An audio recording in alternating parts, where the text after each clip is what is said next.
Hello everyone, ট্রান্সলেশনের আরও একটি নতুন ক্লাসে সকলকে স্বাগত। তো আজকে একটি গুরুত্বপূর্ণ ক্লাস শুরু করতে চলেছি। তোমরা কোনো রকম স্কিপ না করে প্রথম থেকে ক্লাসটি দেখতে লাগো। আশা করি তোমাদের উপকার হবে। তো চলো দেরি না করে আমরা ক্লাসটি শুরু করি। প্রথমে আমরা এখানে দেখতে পাবো যে ছাত্র সমাজ ছিল আচার্য প্রফুল্লচন্দ্রের অত্যন্ত প্রিয়। তাহলে আমরা বলবো দ্য স্টুডেন্ট কমিউনিটি অর্থাৎ ছাত্র সমাজ ওয়াজ ছিল কি ভেরি ডিয়ার, খুবই প্রিয় টু আচার্য প্রফুল্লচন্দ্রের কাছে। তো এখানে স্টুডেন্ট কমিউনিটি বলতে ছাত্র সমাজকে বোঝানো হয়েছে, অর্থাৎ কমিউনিটির জায়গায় আমরা কিন্তু দ্য স্টুডেন্ট সোসাইটিও বলতে পারি, স্টুডেন্ট সোসাইটি অথবা স্টুডেন্ট সেক্টও বলতে পারি। তো এগুলো তোমরা লিখে নেবে, এগুলো তোমাদের সুবিধা হবে যত ওয়ার্ড পাওয়ার বাড়বে। চলো পরের বাক্যটি দেখি। দ্বিতীয় বাক্যটি আছে, তাই ছাত্র সমাজের জন্য তিনি জীবনের শ্রেষ্ঠ মুহূর্তগুলি ব্যয় করিয়াছেন, অর্থাৎ করিয়াছিলেন। দেয়ারফোর অর্থাৎ সেই কারণে বা তাই, অথবা আমরা এখানে সো লিখতে পারি। হি হ্যাজ স্পেন্ট তিনি কাটিয়েছেন the best moments of his life তার জীবনের সবচেয়ে ভালো মুহূর্ত। ফর দ্য স্টুডেন্ট কমিউনিটি অর্থাৎ স্টুডেন্ট বা ছাত্র সমাজের জন্য। তো আমরা একটু আগে লিখলাম যে কমিউনিটির জায়গায় আমরা সোসাইটিও বলতে পারি বা আমরা সেক্টও বলতে পারি। আর এখানে স্পেন্ড মানে কাটানো, এর যে মেন ভার্ব সেটা কিন্তু আমরা স্পেন্ড মানে কি জানি, কাটানো। তো এটাকে আমরা পাসও কিন্তু বলতে পারি, পাস অর্থাৎ কাটানো। আর এখানে আমরা সাবজেক্ট প্লাস হ্যাজ অথবা হ্যাভ প্লাস V3 ব্যবহার করছি। কী কারণে? কারণ কাটিয়েছেন এমন বোঝাচ্ছে, অর্থাৎ খুব একটা বেশি দিনের কথাও এখানে বলা হচ্ছে না, যেহেতু করিয়াছেন, খাইয়াছেন বা এই টাইপের, অর্থাৎ সবে মাত্র বা কিছু আগে শেষ হয়েছে এরকম বোঝাতে, যার প্রভাব বর্তমানেও রয়েছে এমন বোঝাতে কিন্তু আমরা সিম্পল প্রেজেন্ট পারফেক্ট টেন্স ব্যবহার করি। চলো পরের বাক্যটি দেখি।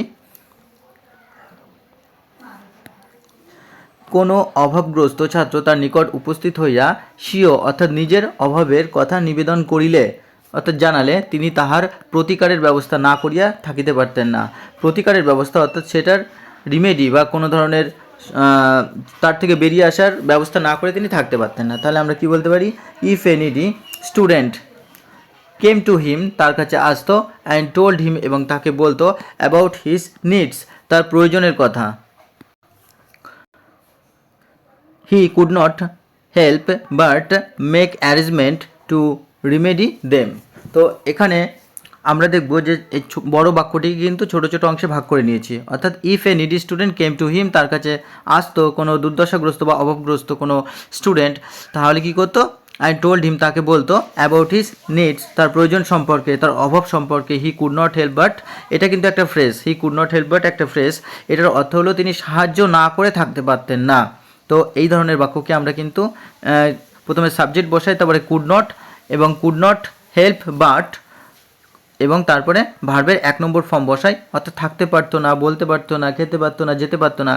তো এই টাইপের যখন আমরা বসাই, অর্থাৎ কোনো কিছু এমফ্যাটিক্যালি মানে যখন আমরা কোনো কিছু জোর দিয়ে বলি যে এটা সে না করেই থাকতে পারতো না, তখন কিন্তু আমরা এই ফ্রেজটি ব্যবহার করি, কুড নট হেল্প বাট। তো মেক অ্যারেঞ্জমেন্ট অর্থাৎ ব্যবস্থা না করে থাকতে পারতো না, টু রিমেডি দেম অর্থাৎ সেগুলোর সংস্কারের জন্য বা সেগুলোর যাতে প্রতিকার করা যায় সেই ব্যবস্থা তিনি না করে থাকতে পারতেন না। আর এখানে নিডি বলতে আমরা জানি প্রয়োজন বা অভাবগ্রস্ত, যেটাকে আমরা বলতে পারি ইন্ডিজেন্ট, আমরা ইন্ডিজেন্ট বলতে পারি বা আমরা এটাকে ডেফিসিয়েন্টও বলতে পারি। আর অ্যারেঞ্জমেন্ট অর্থাৎ ব্যবস্থা করা, এই অ্যারেঞ্জমেন্টের আমরা বলতে পারি যে প্রভিশনসও বলতে পারি, প্রভিশনস। সুতরাং এইভাবে কিন্তু আমরা ভেঙে ভেঙে এবং বড় সেন্টেন্স দেখলে ঘাবড়ে যাওয়ার কোনো বিষয় নেই, সেটাকে ছোট ছোট আকারে যদি আমরা ট্রান্সলেট করে নিই তাহলে কিন্তু সমগ্র সেন্টেন্স খুব সহজেই এবং ইজিলি হয়ে যাবে। শুধু আমাদের বুঝতে হবে যে সেন্টেন্সটার ভাব অর্থাৎ সেন্টেন্সটা কোন টেন্সে বোঝাচ্ছে এবং সঠিকভাবে তার প্রতিটা ওয়ার্ডের মিনিং জানা। তো সেই কারণে কিন্তু তোমাদের এই সিনোনিম বেশি বেশি করে জানতে হবে। চলো পরের বাক্যটি দেখি। বহু দরিদ্র ছাত্র তার সাহায্য লাভ করিয়া বিশ্ববিদ্যালয়ের শিক্ষা শেষ করিতে সমর্থ হইয়াছে অর্থাৎ শেষ করতে সফল হয়েছে। তো এখানে আমরা বলতে পারবো যে মেনি পোর স্টুডেন্টস অর্থাৎ অনেক দরিদ্র স্টুডেন্টস হ্যাভ বিন অ্যাবেল সক্ষম হয়েছে। হ্যাভ বিন অ্যাবেল বলতে কি, যেটা অতীত থেকে বর্তমানে যার প্রভাব আছে, তো সেই ধরনের বাক্য গঠন করতে কিন্তু আমরা হ্যাভ বিন ব্যবহার করি। Has been, have been. তো এখানে সেই ক্ষেত্রে ব্যবহার করা হয়েছে যে যেহেতু এখনও তার যে প্রভাব সেটা অনুভব করা হয়, তো many poor students have been Abel সক্ষম হয়েছে টু কমপ্লিট সম্পন্ন করতে দেয়ার ইউনিভার্সিটি এডুকেশন বিশ্ববিদ্যালয়ের শিক্ষা উইথ ইজ হেল্প তার সাহায্যে। তো এখানে কমপ্লিট হচ্ছে সম্পন্ন করা। তো কমপ্লিটকে আমরা ফুলফিলও বলতে পারি, ফুলফিল। আর এখানে আমরা পরের বাক্যটিতে চলে যাব। এখানে কিন্তু আমরা তাহলে মেনি পোর স্টুডেন্টস অর্থাৎ অনেক দরিদ্র বা বহু দরিদ্র স্টুডেন্টসকে এটা হচ্ছে সাবজেক্ট হিসেবে ব্যবহার করা হয়েছে। তো এটা যেহেতু প্লুরাল সেই কারণে আমরা হ্যাভ বিন ব্যবহার করছি, নইলে আমরা এখানে হ্যাজ বিন ব্যবহার করতাম। তো চলো আমরা পরের বাক্যটিতে দেখি। চাকরির গোড়া হইতেই প্রফুল্লচন্দ্র তাহার উপার্জিত অর্থের অধিকাংশ দরিদ্র ছাত্রদের উপকারের জন্য ব্যয় করিতেন।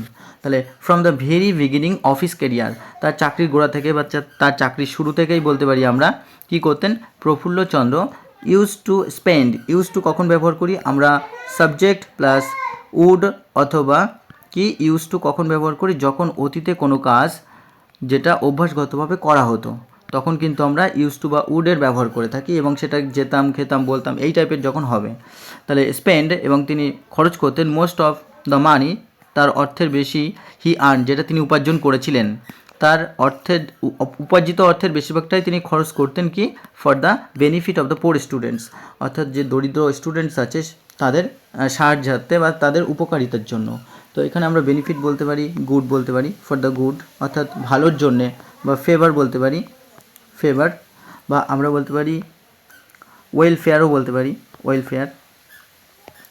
তো এইভাবে কিন্তু আমরা, আর এখানে আর্নেরও আমরা দেখব যে আর্ন মানে উপার্জন করা, যেটাকে আমরা অবটেনও বলতে পারি, অবটেন, বা আমরা এটাকে অ্যাকোয়ারও বলতে পারি, অ্যাকোয়ার।